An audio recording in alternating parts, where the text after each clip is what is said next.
મિત્રો, મને ખબર નથી ભૂતકાળમાં કોઈ આવડો મોટો તમે કાર્યક્રમ કર્યો છે નહીં, પણ જે મહાત્મા મંદિરમાં કાર્યક્રમ થઈ રહ્યો છે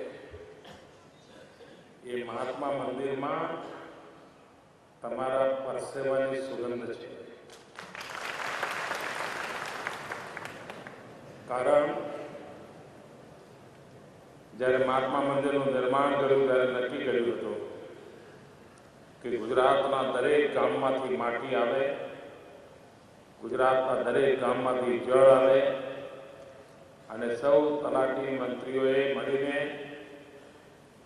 આખા પ્રોજેક્ટને સુપેરે પાર પાડ્યો અને એના કારણે મહાત્મા મંદિરમાં એક ચેતના પ્રગટાવનારું વાઇબ્રેશન છે અને એનો સંપૂર્ણ યશ તમે ગામડામાંથી એ માટી અને જળ મોકલ્યા, એના માટે જે પરિશ્રમ કર્યો, આયોજન કર્યું, એ યશ એ તમને બધાને જાય છે. ભાઈઓ બહેનો, ચૂંટણીનું વર્ષ છે એટલે અત્યારે હું કાંઈ પણ બોલું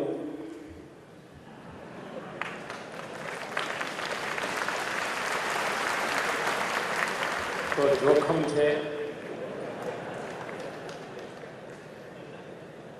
તમારા પ્રમુખ સાહેબમાં તો ઘણી હિંમત છે,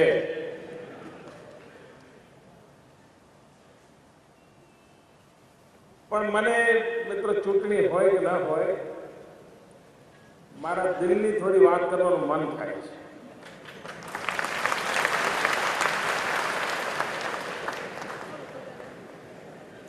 અને હું આશા રાખીશ કે તમે એને નેગેટિવ અર્થમાં નહીં લો. એક સાચી લાગણી અને આ પરિવારના સદસ્ય તરીકે, કારણ કે આવો અવસર બહુ ઓછો મળે તો મને ચૂંટણીનો વિચાર કરું તો એમ થાય કે આવું બધું મારે ના બોલાય, પણ ગુજરાતનો વિચાર કરું તો એમ થાય કે ના બોલે ના રહેવાય.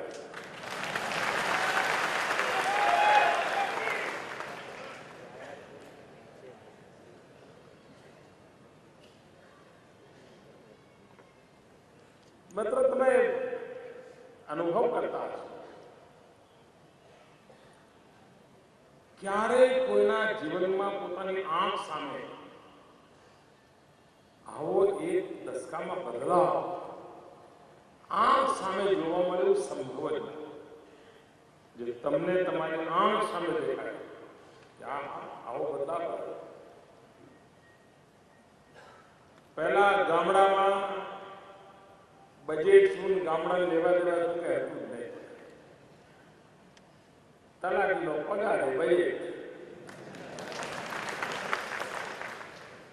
એ પોતાના ઘરનું ગોપીચંદન ગુમાવીને કઈ નાનું મોટું કામ કરી આવે તો કામ થાય, એ દિવસો હતા.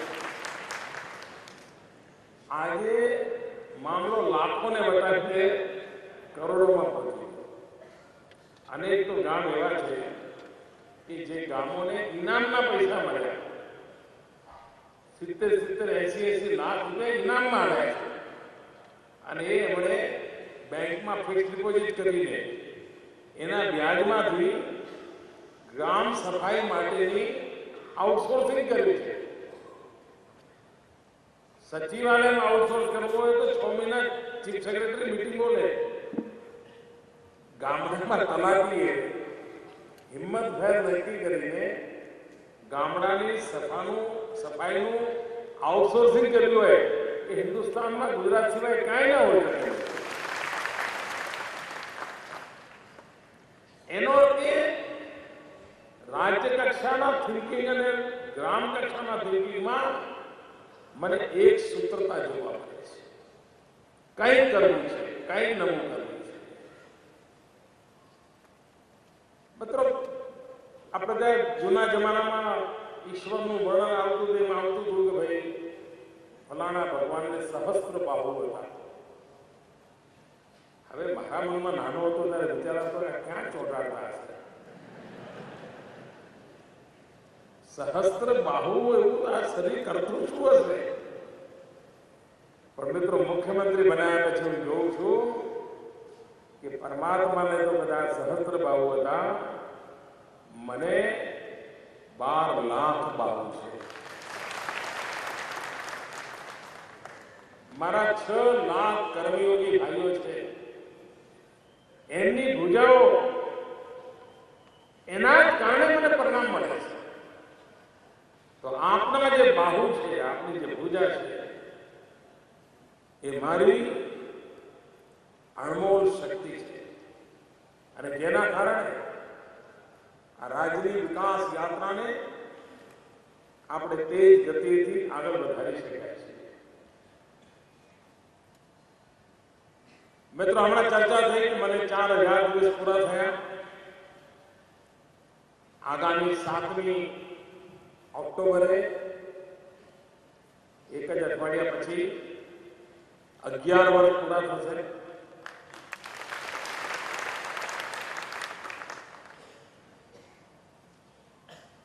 પહેલા એક ચીફ સેક્રેટરીમાં 2-3 મુખ્યમંત્રી બદલાઈ જતા હતા.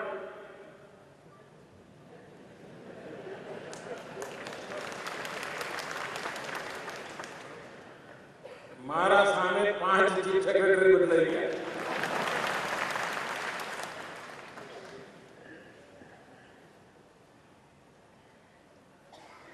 મિત્રો, 11 વર્ષ તમારી સાથે ખભે ખભો મિલાવીને કામ કરવાનો અવસર મળ્યો છે. અનેક અનુભવો છે, અનેક આંખો છે. અને મિત્રો, તમારા બધા લોકોનામાંથી મને એટલી બધી તાકાત મળે છે, એટલી બધી ઉર્જા મળે છે. તમે મને કોઈ દી થાકેલો જોયો નહીં હોય, બગાસું ખાતો નહીં જોયો. એ શક્તિ કોણ છે? કોઈ દૈવી શક્તિ નથી, આ જ દૈવી શક્તિ છે.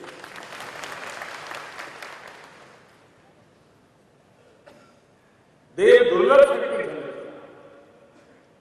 અને શક્તિના ભરોસે આજે આપણે ગુજરાતને નવી ઊંચાઈઓ પર લઈ જઈ રહ્યા છીએ. મારા મનમાં એક વાત નિશ્ચિત છે મિત્રો, કે આ પંચાયતી રાજનું સ્વર્ણિમ જયંતિ જ્યારે ઉજવી રહ્યા છે, ત્યારે આપણે એવી બધી વહીવટી પરિવર્તનો કરી રહ્યા છીએ જે 50 વર્ષ સુધી થયા નથી. કદાચ એ વખતે જરૂરી પણ નહીં લાગ્યા હોય, અથવા કરવા જેવી સ્થિતિ પણ નહીં હશે. દાખલા તરીકે પ્રાંતની રચના, પહેલા 50 પ્રાંતથી ચાલુ, આપણે 100 કરતા વધારે પ્રાંત કરી દીધા. એના કારણે ગામડાને, તલાટીને એના કામની એકદમ મોટી સુવિધા બની ગઈ. એટલું બધું પરિવર્તન લાવી દીધું. હમણાં મેં ઘણા બધા નવા તાલુકા બનાવ્યા છે, ઘણા બધા નવા જિલ્લાની જાહેરાતો કરી છે. આ નાના નાના જિલ્લામાં એકમો થયા પછી તો વહીવટી તંત્રની સરળતા કેટલી બધી વધવાની છે એનો મને પૂરો અંદાજ છે. એ જ રીતે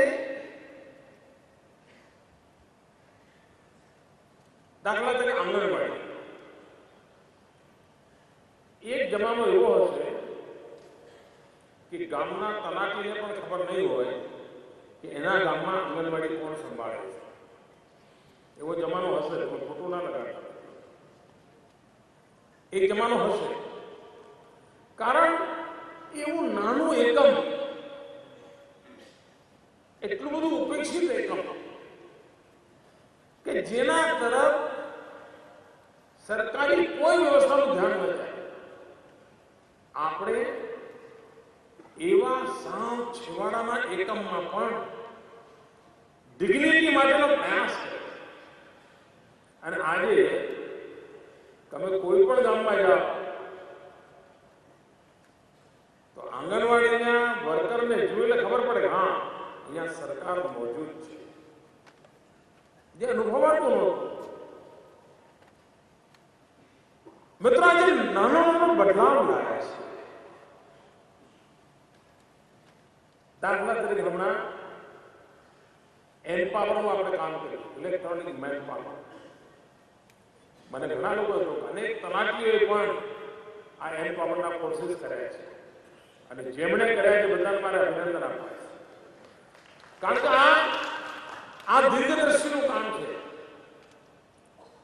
મિત્રો, ટેકનોલોજી વગર જીવન અસંભવ બનવાનું છે. લખી રહ્યા છે નોકરી માટે ટેકનોલોજી નહીં, જીવનનો હિસ્સો છે. હવે તમારી પાસે મોબાઈલ ફોન હોય અને એના કોન્ટેક્ટ લિસ્ટમાં નામ હોય તો પડોશી કેવું પડે ત્યારે વધ્યા ભાઈ આમાં મારા છોકરાએ ભરેલું છે જો નંબર કઈ દેખાય છે તો બોલો હસવા માંડે. હવે તમે મોબાઈલ ફોન રાખો છો વાપરતા નથી આવડતો છે તો ટેકનોલોજી. કોમ્પ્યુટર ટેકનોલોજી પણ લગભગ એટલી જ સરળ છે. સેજ હાથ બેસાડવાનો અને આપણે આખા ગુજરાતમાં જ્યારે એમ્પાવર માટેનું કામ હોય, બે બાબતોએ મને આનંદ આપ્યો. એક, સખી મંડળની ગરીબ પરિવારની બહેનો 5મું 7મું 8મું ભણેલી હતી, એ આ એમ્પાવરની ટ્રેનિંગ માટે ગઈ અને કોમ્પ્યુટરની નાની મોટી સમજ શીખીને આવી છે. અને બીજું, તલાટી ગ્રામ સેવકોએ કોમ્પ્યુટર શીખવા માટે પોતાના રીતે પ્રયત્ન કર્યો છે. આના કારણે ખૂબ મોટી શક્તિ આપણી વધવાની છે. ટેકનોલોજી એ તમારા પોતાની ફિઝિકલ સ્ટ્રેન્થનું એક્સટેન્શન ઓફ પાવર જેવી સ્થિતિમાં હોય છે અને એનો લાભ વહીવટી તંત્રમાં માથે પડી છે માટે શીખીએ એટલા માટે નહીં, અને પરિવારમાં પણ તમે ભલે ગ્રેજ્યુએટ થયેલા હો પણ જો ટેકનોલોજીથી પરિચિત નહીં હો તો તમારા છોકરા તમને અભણ જ ગણશે. અને હું નથી ઈચ્છતો કે મારી સરકારના કોઈ તલાટી ગ્રામ સેવકને પણ એના પોતાના 8મું 9મું ભણનારા ટાબરિયાઓ સામે નીચું જોવું પડે.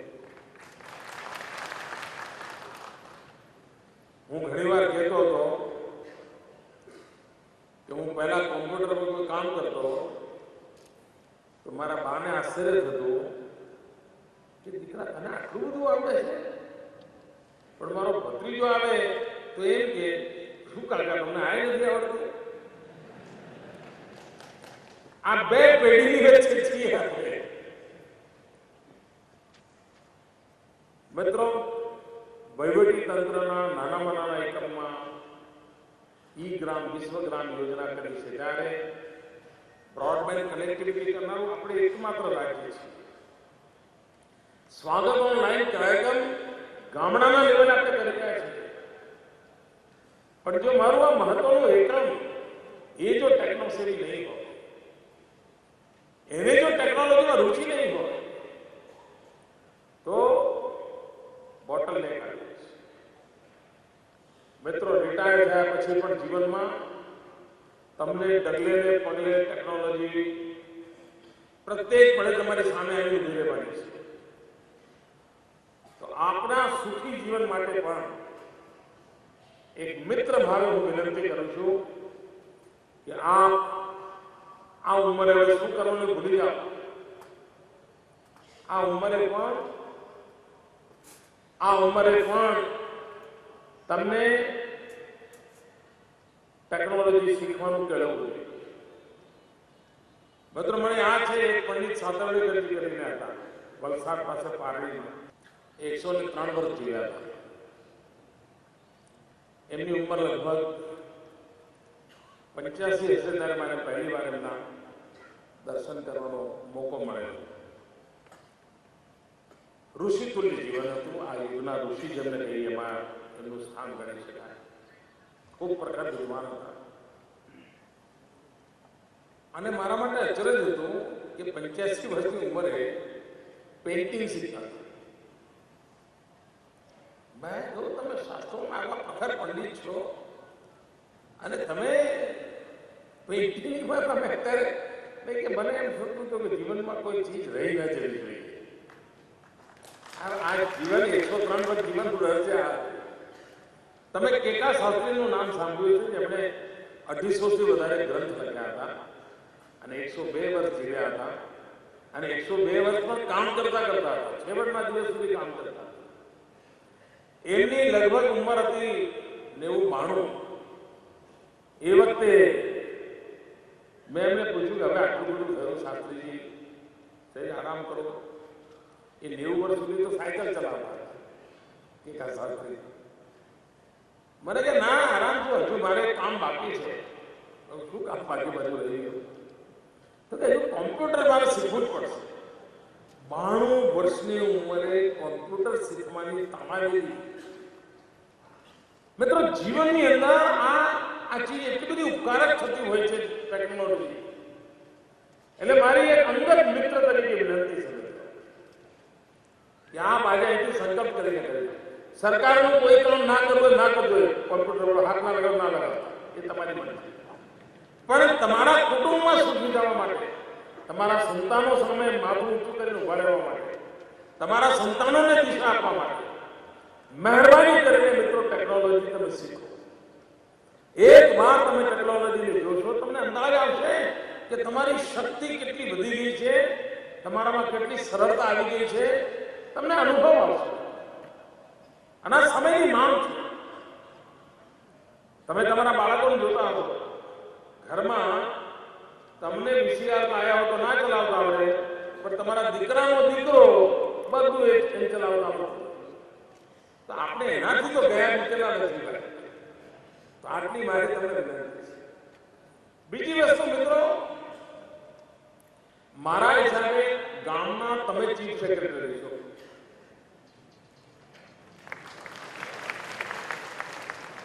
આ સરકારના ચીફ સેક્રેટરી જોતી હશે તો ગામડાના ચીફ સેક્રેટરી તમે છો. તમારે નેતૃત્વ કરવું છે સરકાર. દરેક ગામમાં આજે 25-30 તો સરકારી લોકો હશે.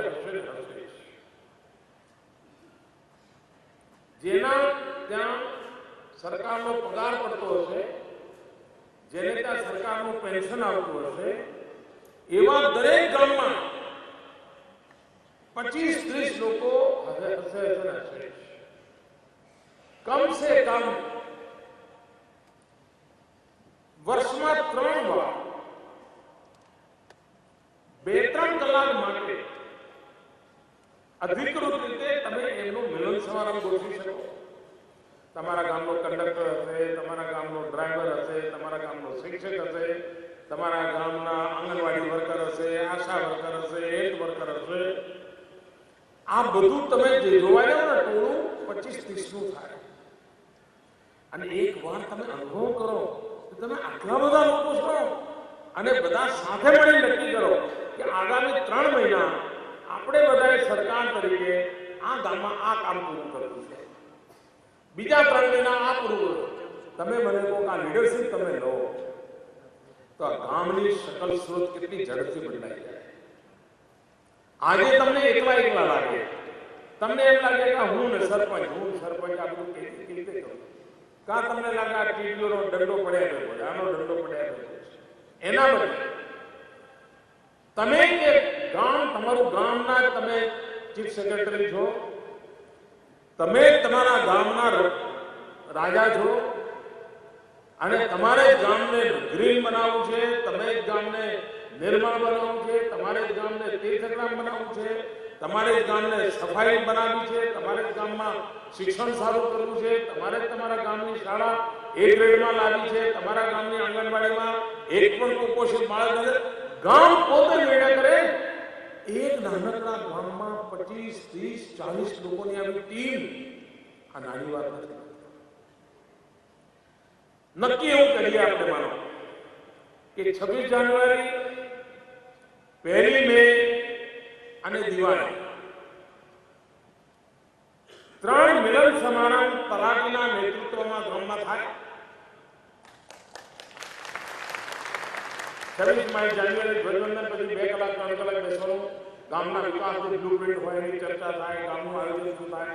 આ જ લોકો ગામના આચાર્ય હોય, શિક્ષકો હોય, જેમને સરકારની તિજોરીમાંથી પગાર જતો હોય, એ નોકરી કરતા હોય કે રિટાયર હોય, બધા ભેગા કરી અનેક ગામોની અંદર આર્મીના રિટાયર્ડ લોકો હશે, એમને જોડીએ. તમે જોજો તમારું એટલું સરસ ન્યુક્લિયસ બની જશે અને ગામની અંદર સાત અર્થમાં અનુભવી સમજદાર એવો એક નાનકડો વર્ગ તૈયાર જેનો પોતાનો કોઈ રાજકીય સ્વાર્થ નથી અને તમારી મહેનત એટલી બધી ઓછી કરશે. દિવાળી નિમિત્તે મિલન થાય, 1 મે ગુજરાતની સ્થાપના દિવસ નિમિત્તે થાય અને 26 જાન્યુઆરી તો સહજ રીતે 4-5 મહિને એકવાર મળવાનું થઈ જાય. આના માટે કોઈ સરકારી ખર્ચમાં પ્રાવધાન કરવાની આવશ્યકતા હોય તો વિભાગના મિત્રો વિચારી કરી દે કે મહિના વર્ષમાં 3 વાર મિલન સમારંભ માટે કોઈ બજેટની જોગવાઈ કરી હોય તો કરીને પણ અને એનો આખો એજન્ડા હોય, સેમિનાર હોય, ગામનો સેમિનાર. તમે જો આખી સ્થિતિ બદલાઈ જશે. બીજો એક વિચાર મારા મનમાં હંમેશા આવે છે, આપણે જ્યારે પણ કોઈ ગામમાં જઈએ, જૂની વાવ જોઈએ, જૂના તળાવ કૂવા જોઈએ તો દરેક જગ્યાએ નામ આવે છે કે આ લાખા વણઝારાએ બનાવ્યું. રાજસ્થાનમાં જાઓ તો પણ લાખા વણઝારાનું નામ આવે, હરિયાણામાં જાઓ તો પણ લાખા વણઝારાનું નામ આવે, પંજાબમાં જાઓ તો એ લાખા વણઝારાનું નામ આવે, ગુજરાતમાં આવો તો એ લાખા વણઝારાનું નામ આવે. હજુ ખબર નથી પડતી કે લાખો વણઝારો કોઈ માણસ હતો કે નહોતો, એને માં કોણ હતી ને બાપ કોણ હતા, એ રહેતો તો એનો જન્મ ક્યાં થયો, પણ લાખા વણઝારાએ આ કામ કર્યું તેવું લોકો કહે. આ વાવ અમારા ગામમાં બે લાખા વણઝારાએ બનાવી. મારા હિસાબે તમને એમ ન થાય કે તમે ગામના લાખા વણઝારા બનો.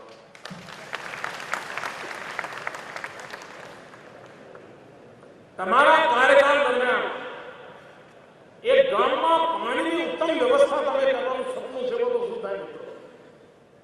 જૂની વાવ હોય, જૂના કુવા હોય, બોરીબાંધ હોય, એ તલાવડી હોય. મિત્રો મારો તલાવડી એટલે ગામનો લાખો વણઝારો અને એ જો મારો લાખો વણઝારો હોય ને મિત્રો, જો ગુજરાત પાસે હજારો લાખા વણઝારા હોય, ગુજરાત 100 વર્ષ સુધી તરસ્યું નહીં બને. આપ આજની પેઢીને નહીં આવનારી પેઢીને આપીને જશો મિત્રો. અને આ બધું સંભવ. હમણાં આપણે જૂની વાવ ખોદીને રિપેરિંગ કરાવીને ગામ લોકોની મદદથી સરખી કરવાનું કામ કર્યું. એને જલ મંદિર નામ આપ્યું. આજે પણ લોકોને એમ લાગે છે કે અમે આ ગામમાં આવી અમાનતને કચરા પેટી બનાવી દીધી હતી. એ કચરા પેટીને જલ મંદિર બનાવવાનું કામ થઈ ગયું. આ તલાટી મિત્રોની મદદથી થયું, નહીં તો દૂર સુદૂર જંગલોમાં ગામડાના પાદરે પડેલી વાવને કોણ જોતું? હજુ પણ જો ખણખોજ કરો મિત્રો તો આવી અનેક દટાયેલી અવશેષો રૂપ પડેલી વાવ, તળાવ, કુવા આ જૂના પુરાણા રાજા મહારાજાઓના જમાનાના ઉપલબ્ધ હશે. મારા ગામનો લાખો વણઝારો આ કામ કરી બતાવ્યો તો સંકલ્પ કરીને જઈએ.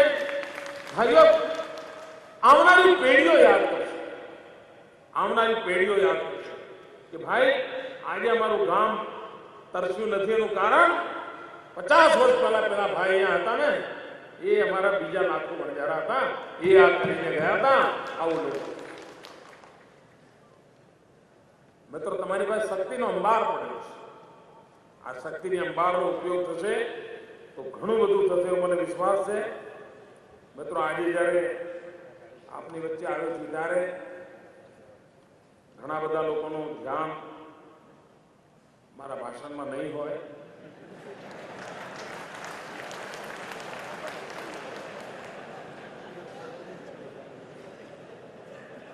આમાં એવું છે, થાળી પીસેલી હોય, ભોજન પીરસવાનું બાકી હોય અને સામે સરસ મજાની ટીવી સિરિયલ ચાલતી હોય તો પણ ટીવી સિરિયલ તરફ ધ્યાન કેન્દ્રિત ના થાય. કારણ કે થાળી તો મૂકી છે, અંદર કંઈ આવતું નથી.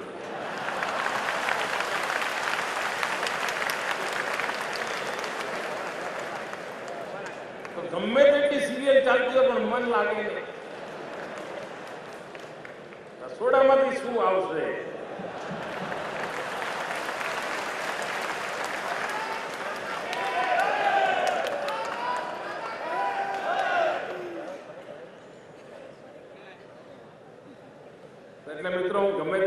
કરી, પણ મને ખબર હતી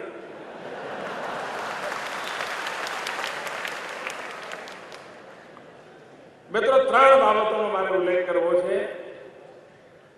એક તો ગુજરાતના કર્મચારીઓને મળતા વાહન ભથ્થા પ્રમાણે એ બાબતમાં ઘણું ચાલે, કેટલું મળે, આટલા કિલોમીટર પછી મળે ના મળે ના બધું ઘણા સમયથી ચાલ્યા કરે છે. તો આજે હું આપને કહું છું કે ગુજરાતના કર્મચારીઓને મળતા વાહન ભથ્થા પ્રમાણે જ પંચાયત અને રેવન્યુ હસ્તકના તલાટી કામ મંત્રીઓને વાહન ભથ્થું આપવામાં આવશે.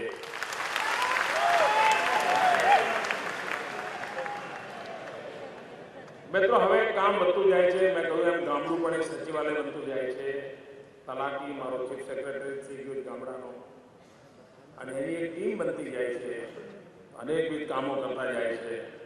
એને ધ્યાનમાં રાખીને તલાટી કમ મંત્રી ગ્રામ પંચાયતના વિકાસના કામોમાં નાણાકીય લેવડ દેવડ, વસૂલાત અને ચૂકવણા જેવી હિસાબી કામગીરીની જવાબદારી નિભાવે છે.